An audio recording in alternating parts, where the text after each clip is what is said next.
Mehndi blouse लगाने वाली गरीब बौनी बहू। अनु एक गरीब परिवार की लड़की थी। वो कद में बौनी थी और अकल से बहुत बड़ी थी। उसके माता पिता अक्सर बीमार रहा करते थे, जिसके चलते वो मेहंदी लगाकर कुछ पैसे कमाया करती थी, जिसके सहारे से उसका घर चल रहा था। ओहो, आज तो बड़ा ही टाइम हो गया है। मेरी सारी सहेलियां मेरा इंतजार कर रही होंगी। मैं जल्दी से जाती हूँ, वरना आज तो कुछ कमा ही नहीं पाऊंगी। अनु फौरन अपने घर से निकलती है और अपनी सभी सहेलियों के पास पहुंच जाती है। अरे, कहाँ रह गई थी तुम? ये सब इससे बाद में पूछ लेना, फिलहाल हम लोगों को भी चलना चाहिए। हाँ हाँ, चलो। वो सभी सहेलियां अपने यहाँ के बाजारों के बीच में एक छोटा सा स्टॉल बनाकर बैठ जाती हैं, जहाँ पर वो एक छोटे से माइक में चिल्ला चिल्ला कर कहती हैं, आइए आइए आइए, अपने हाथों पर प्यारी प्यारी सुंदर मेहंदी लगवाइए। ऐसी मेहंदी पूरे गांव में, पूरे शहर में कोई नहीं लगा पाता। जितनी अच्छी डिजाइन और प्यारी मेहंदी हम लगाते हैं, हमारी कला का एक बार इस्तेमाल कीजिए और अपने बेरंग हाथों पर प्यारी सी मेहंदी लगाइए, जिसका रंग भी सुर्ख लाल होगा और बहुत प्यारी लगेगी। आइए आइए आइए, अपने हाथों पर मेहंदी लगवाइए। अन्नू के जोर जोर से चिल्लाने पर वहाँ के खड़े हुए कुछ बदमाश लड़के उसकी छोटी हाइट को देखकर कहते हैं, अरे देखो देखो, इस बोनी को किस तरह चिल्ला रही है। ऐसा लग रहा है जैसे सुंदर नारियों के बीच में कोई बच्ची आकर खड़ी हो गई है। अरे, ये तो इतनी बोनी है, इन लड़कियों के बीच में दिखाई नहीं देती। अरे बेचारी, इस पर इस तरह क्यों हंस रहे हो? अगर इसे गुस्सा आ गया तो तुम्हारे ऊपर बम की तरह फट जाएगी। असल में अन्नू को बहुत तेज गुस्सा आता है और वो गुस्से में वहाँ खड़े सभी लड़कों को चिल्ला कर कहने लगती है, तुम जैसे नालायक और बदतमीज लड़कों का इस दुनिया में कुछ नहीं हो सकता। अरे, समझते क्या हो तुम लोग अपने आप को? इस तरह किसी लड़की की छोटी हाइट के ऊपर उसका मजाक उड़ाने से तुम्हारी कोई तारीफ नहीं करेगा, बल्कि तुम्हें जलील करेगा। अरे, तुम जैसे नीच निकम्मे लोग किसी अच्छे परिवार में जन्म नहीं ले सकते। इससे पता चलता है कि तुम्हारी परवरिश कैसी हुई है। अन्नू की आवाज से वहाँ सभी खड़े लोग तालियां बजाने लगते हैं, जिसके बाद उनमें से कुछ लोग उन सभी बदमाशों को वहाँ से भगा देते हैं। तभी अन्नू की सहेली प्रिया उससे कहती है, अरे वाह, छोटा पैकेट बड़ा धमाका, तुमने तो कमाल ही कर दिया। किस तरह तुमने उन बदमाशों के चक्के छुड़ा दिए। गरीब बेशक हूँ, मेहंदी लगाती हूँ, मेहनत की कमाती हूँ, लेकिन मैं किसी के मुंह से अपनी छोटी हाइट के बारे में सुन नहीं सकती। मुझे भगवान ने जैसा बनाया है, मैं बहुत अच्छी हूँ और इस बात का मुझे बहुत गुरूर है।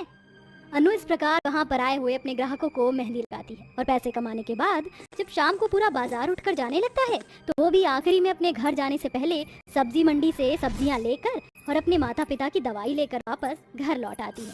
जिसके बाद वो अपने माता पिता के लिए खाना बनाती है और उन्हें खाने के बाद दवाई खिलाती है। ये लीजिए माँ, अपनी दवाई खा लीजिए ताकि आप जल्दी से ठीक हो जाओ।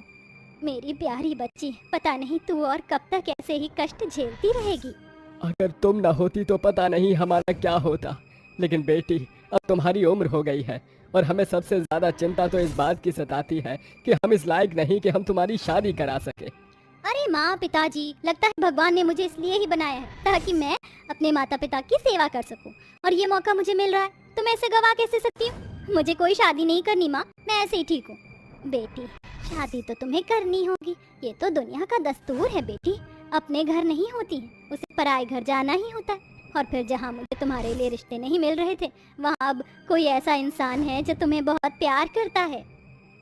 ये सुनते ही अन्नू हैरान रह जाती है, क्योंकि उसे इसके बारे में जरा भी अंदाजा नहीं था। तभी वहाँ पर एक पीयूष नाम का लड़का आता है। आपके माता पिता मेरे बारे में बात कर रहे हैं। दरअसल आज ही मुझे आपसे लव एट फर्स्ट साइट वाला हो गया है, जब से आपने बाजार में उन बदमाशों को सबक सिखाया है। बिटिया, लड़का तुमसे बहुत प्यार करता है और तुम्हें शादी के जोड़े में ही एक्सेप्ट करने के लिए तैयार है। बिटिया, हमारी बात का मान रख लो और इस लड़के से शादी कर लो। हमारे सिर से तुम्हारी शादी का बोझ उतर जाएगा। अपने माता पिता की बातों के चलते अन्नू कुछ नहीं कर पाती, जिसके बाद वह पीयूष से शादी करके उसके साथ उसके घर पहुंच जाती है। और ससुराल में आने के बाद उसकी छोटी हाइट को देखकर उसकी नंद, जेठानी और सास उसे बिल्कुल भी पसंद नहीं करती। मुझे तो ये समझ ही नहीं आता कि क्या सोचकर भैया ने इस बौनी लड़की से शादी की है। अरे, इसका इस घर में क्या ही होगा।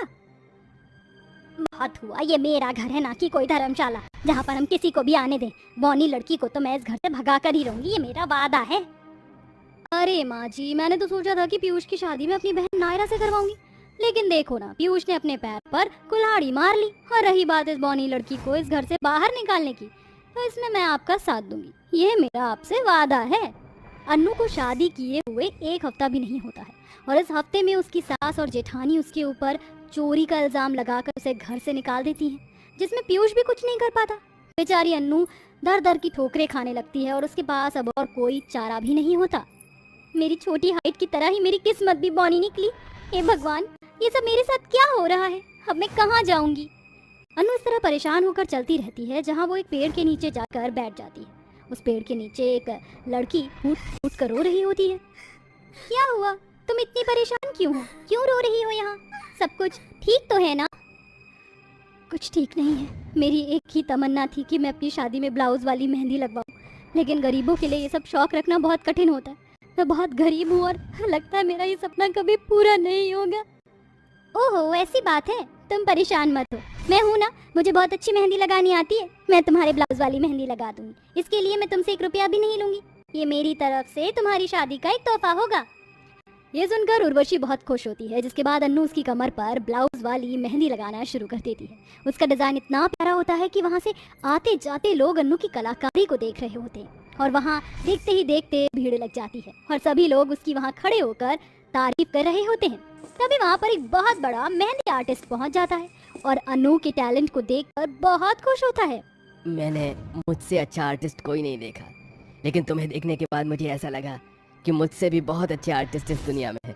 तुम बहुत अच्छी मेहंदी लगाती हो, इसलिए मैं तुम्हें जॉब ऑफर करता हूँ। क्या तुम मेरे साथ मेरी कंपनी में काम करना चाहोगी? ये सुनते ही अन्नू बहुत खुश हो जाती है। जहाँ तो कल तक उसके पास कुछ भी नहीं था, वहाँ अब उसके पास एक नौकरी थी।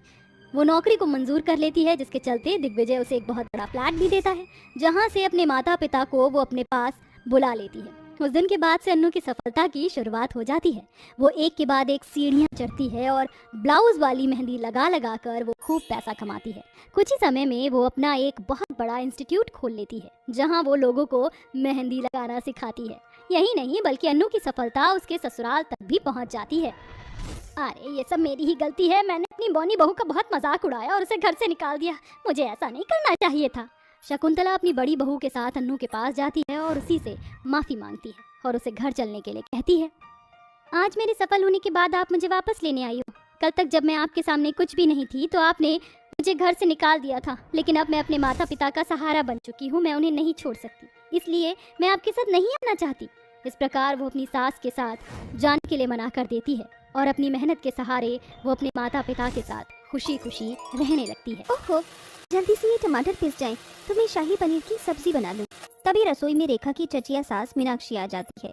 फिर रेखा जल्दी से घूंघट करके उनके पैर छू लेती है। अरे चाची जी, आप मुझे बता देती, मैं बाहर आ जाती। आप यहाँ पर आ गई, मैं अभी आपको पानी देती हूँ। अरे ठीक है बहुरिया, ऐसे ही बड़ों की इज्जत करती रहा करो। घर की बहू तो घूंघट में ही अच्छी लगती है। आजकल पता नहीं का ट्रेंडवा चल रहा है, बहुएं घूंघट भी नहीं करती, मॉडर्न बनती फिरती हैं। ये तो सच कहा चाची जी आपने। ये लीजिए पानी। पानी छोड़, अपने हाथ की पूरी कचौड़ी बना कर ला। जी अभी लाती हूँ। बाहर आपको मम्मी जी नहीं मिली? वो पूजा घर में पाठ कर रही हैं, लक्ष्मी माता का। ओहो, धन की देवी को पटा रही है सुमन। ठीक है, मैं हॉल में बैठती हूँ। ऐसा कहकर मीनाक्षी हॉल में सुमन का इंतजार करती है। फिर सुमन आ जाती है। और मीनाक्षी क्या कर रही है तू तो कबनू आती ना, फिर आज कैसे? अरे सुमन दीदी, मेरे को मीनाक्षी कहना छोड़ दे। मीनाक्षी नाम है मेरा, इतना सुंदर है। मैं तेरे छोटे बेटे मयंक की शादी की बात करने आई थी। एक लड़की मिली है, बड़े अच्छे घर की है। इतने में मयंक आकर बात सुन लेता है। ओ चाची जी, ये लड़की वड़की आप मत देखिए। मैंने पहले ही अपने लिए एक लड़की देख ली है और मैं उसे बहुत चाहता हूँ। टीना नाम है उसका और मॉडर्न है, पढ़ी लिखी है। ये देखिए फोटो। मैं आपसे बात ही करने वाला था बस। लो, कर दिया इस लड़के ने सत्यानाश। अब वो लड़की से ये प्रेम विवाह करके आएगा। राम राम, वो लड़की तो छोटे छोटे कपड़े पहन के तेरे को अपनी उंगलियों पर नचा देगी और उसको जोरू का गुलाम बना कर रखेगी। सुमन, ए मयंक बिटवा, ये सब क्या है? तूने मुझे बताया भी नहीं। अरे ऐसे थोड़ी ना होता है। मेरे भी कुछ अरमान है कि मैं अपनी ऐसी बहू लाऊं। देख लिया मैंने आपको। भैया के लिए आप रेखा भाभी जैसी पसंद करके लाए हो, घूंघट में रहने वाली। मैं तो टीना से ही शादी करूंगा बस। अगर आप लोगों को नहीं अच्छा लग रहा तो मैं मंदिर में शादी कर लूंगा। ना ना ना, मैं तेरी शादी उस टीना से करवा दूंगी। मंदिर में जाने की जरूरत नहीं है। चलो, जब तुम माँ बेटे ने सब तय कर लिया है तो मैं क्या ही बोलूं। शादी की शुभकामनाएं मयंक बेटा। इतना कहकर मीनाक्षी वहाँ से चली जाती है। वहीं मयंक के घरवाले टीना के घर वालों से शादी की बात पक्की कर लेती हैं और अगले ही महीने शादी की तैयारियां शुरू हो जाती हैं, जहां संस्कारी बहू रेखा घूंघट में मेहंदी के पत्तों को पीस रही थी। बस थोड़ा सा और फिर देवर जी के हाथ में लगाने के लिए तो मेहंदी तैयार हो जाएगी और मैं भी लगाऊंगी। अरे ओ बहू, जीत गई तो छोरे का शगुन भी कर दे। जी माँ जी, लाती हूँ। अरे देवर जी कहाँ बैठ गए हैं? अब आपकी मेहंदी की रस्म हो रही है। आखिर होने वाली देवरानी का नाम भी तो आपके हाथों पर होना चाहिए ना। वो भी अपने हाथों पर आपके नाम की मेहंदी लगा रही होगी। ओहो भाभी, आप भी ना छेड़िए मत अपने देवर को, और सुंदर सा टीना वाला नाम लिख दीजिए। अरे पहले घूंघट तो हटा लीजिए। क्या करेगी घूंघट हटाकर, ऐसे ही लिख दे थोड़ा सा। देख ले बस, आसपास बड़े बड़े लोग बैठे हैं, ध्यान रखियो। जी माँ जी। अरे भैया, एक हाथ पर आपके मैं लगाऊंगी और एक पर रेखा भाभी। आजा आजा, तेरी ही कमी थी, अब तो तेरे पेपर खत्म हो गए ना। हाँ भैया। फिर घूंघट वाली बहू और ननंद अंकिता मयंक के हाथों पर मेहंदी लगा देती हैं। अंत में रेखा अपने हाथ पर मेहंदी वाली से हाथ पर मेहंदी लगवा लेती है। अंकिता दीदी देखिए ना, मेरे हाथ पर मेहंदी कैसी लग रही है? अच्छी लग रही है भाभी, मैंने भी लगा ली, देखिए। फिर 2 दिन में मयंक की टीना नाम की लड़की से शादी हो जाती है, जो कि बहुत ज़्यादा मॉडर्न थी। इसीलिए अगले दिन वो छोटे कपड़े पहनकर रसोई में खाना बनाने पहुंच जाती है। ओके, तो अब सासू माँ को इम्प्रेस करने के लिए मैंने कॉफी बना ली है, साथ में टोस्ट। अरे बहू, कितनी देर में खाना लाओगी डाइनिंग टेबल पर? बस आई सासू माँ। अरे देवरानी जी, ये आपने निक्कर काहे पहन रखा है? अरे आपको नई साड़ी में गहने पहनकर तैयार होना चाहिए। ओह गॉड, आप खुद तो 52 गज के घूंघट में रहती हो और मेरे कपड़ों से भी आपको परेशानी हो रही है। I am not comfortable in this स्थान, मैं ऐसे ही रहूंगी। टीना उन्हीं कपड़ों में सबके लिए नाश्ता ले जाती है। अरे टीना, ये तुम क्या पहन कर आ गई? कुछ फ्रॉक या गाउन पहन लेती, अगर तुम्हें वेस्टर्न ही पहनना था तो। ओफ मयंक, अब तुम भी मुझे ऐसे कहने लगे। मेरे हाथ की मेहंदी नहीं उतरी, फिर भी मैं बना कर ले आई। बना करती भी नहीं मैं ये सब, और मुझे साड़ी नहीं पहनना, मुझसे नहीं संभाली जाती वो। सुन लिया सासू माँ आपने भी? लो, जिस बात का डर था वही हुआ। यही तो कह रही थी मीनाक्षी, अब क्या बोलूं इस मॉडर्न बहू को। हाँ, मैंने आपसे कितना कहा था कि मुझे ऐसे कपड़े पहनने दो ओनली घर में। आपने मुझे घर में भी पहनने नहीं दिया था, और अब बहू के आते ही बदल गई। अरे तू चुप हो जा, जम्बी मौकू रेखा बहू पसंद है। अरे बड़े बुढ़न के सामने घूंघट में ही रहना चाहिए। वक्त गुजरता है। टीना अपने सलीके से घर के छोटे कपड़े पहनकर ढेर सारा मेकअप करके रहती थी। वहीं ये सब देखकर धीरे धीरे रेखा का भी मन करता है। एक बार तो घूंघट में रहने से दीवार से उसका माथा फूट जाता है। अरे बाप रे बाप, लग गई। एक तो माँ जी नेट की साड़ी भी नहीं पहनने देती घूंघट में। देख लिया जेठानी जी आपने घूंघट का नतीजा। मैं तो कहती हूँ कम से कम बिना घूंघट के रह लीजिए। आपका मन नहीं करता क्या मेरी तरह रहने का? मन तो करता है देवरानी जी, मेरे कमरे में आइए। कुछ नहीं तो ये शॉर्ट ड्रेस पहन लीजिए, निक्कर वाले नहीं है, लंबे गाउन है। शुक्रिया टीना तुम्हारा। वहीं टीना अपनी शॉर्ट ड्रेस रेखा को देती है, जिसे रेखा पहनने लगती है। शाम को टीना निक्कर पहनकर मयंक के साथ मॉल जाती है, तो उसको 2 गुंडे छेड़ते हैं, जिनकी मयंक मारपीट कर मरम्मत कर देता है। साले सड़ी हुई भटूरे की शक्ल के, दोबारा दिख मत जाइयो मेरे को। अरे मैं तो तुझे दिखूंगा नहीं, लेकिन तेरी बीवी दोबारा छोटे कपड़ों में दिखेगी तो जरूर ट्राई मारूंगा। आया बड़ा। मयंक शांत हो जाओ, मैं अब से साड़ी पहना करूंगी, मैंने सोच लिया है। वैसे भी माँ जी को अच्छा नहीं लगता। अच्छी बात है, तुम्हें अकल आ गई। अगले दिन से टीना साड़ी पहनती है। घर वाले देखकर बिल्कुल हैरान हो जाते हैं। वहीं रेखा के शॉर्ट कपड़े पहनने से घर वालों को कुछ समझ नहीं आता है। 2 दिन बाद तीज का त्योहार होता है, और उस दिन भी रेखा नेकलेस गाउन पहनकर हाथ पर मेहंदी लगवाती है। वहीं टीना घूंघट करके हाथों पर मेहंदी लगाती है। अरे वाह, आज सुंदर मेहंदी लगी है, देखिए ना सासू माँ। अच्छी है, अच्छी है। रेखा बहू, तुम दोनों की आत्मा एक्सचेंज हो गई है क्या? ये तू ऐसे कपड़े कब से पहनना चालू कर दिए? अरे आज तो साड़ी पहन लेती, तीज का त्योहार है।